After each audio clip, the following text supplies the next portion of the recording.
Let's now bring in 2020 Democratic presidential hopeful Andrew Yang. A major issue he is running on is this universal basic income. He calls it the freedom dividend. Andrew, welcome to Fox News at Night.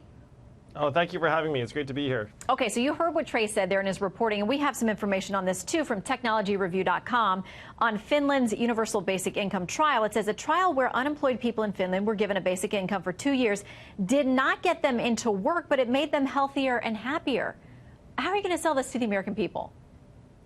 Well, the Finland data was very promising in terms of people's health and mental health. And the employment benefits you wouldn't expect to see unless you were to have the cash benefits implemented across a community for a certain period of time.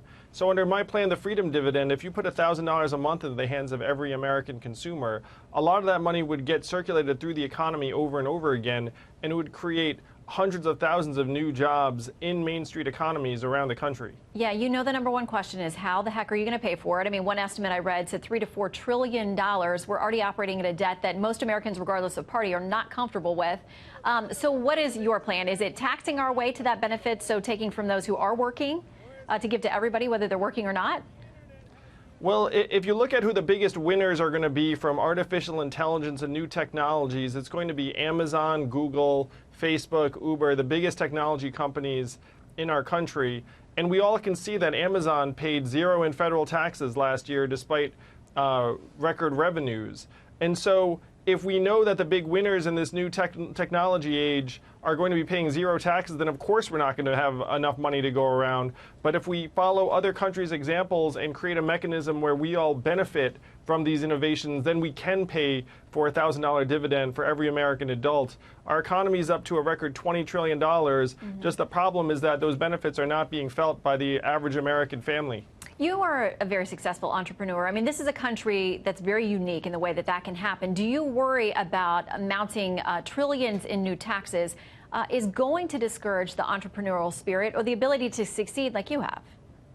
Well, what I worry about is that if you look at the rates of business formation and business starts around the country, they're at multi-decade lows in 85% of the country. So if you want entrepreneurship to flourish more broadly, then you should be trying to put buying power into the hands of the average American family and make it so that starting a business is more realistic and feasible for hundreds of thousands of Americans around the country, which is what the freedom dividend would provide.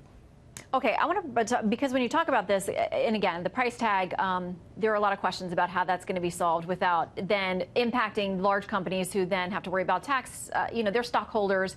And then, of course, that translates down into investors and 401ks. I mean, there are ripple effects that I'm not an economist, so I won't pretend to be one, but questions that have to be answered. But something else I believe that you support based on your website, Medicare for all. And again, this is a question that when you poll, people originally say, that sounds great. Everybody should have health insurance or health coverage of some kind. But the Kaiser poll, when you really ask people how it's going to be paid for or the implications of it are this. When you ask about eliminating private health insurance companies, it's upside down by negative 21 points, requiring most Americans to pay more taxes.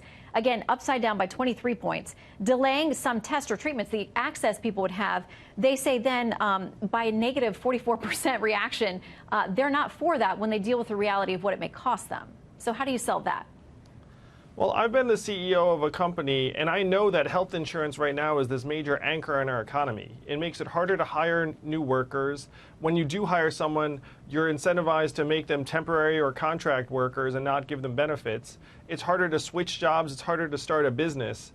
And so the fact that Americans are very now waking up to the fact that we can improve on our healthcare system, and the notion that we can't afford it or that everyone's going to have to pay more in taxes is ignoring the fact that we're already spending 18% of GDP on our health care, twice as much as other countries, to worse results. It's why we're so frustrated by the system.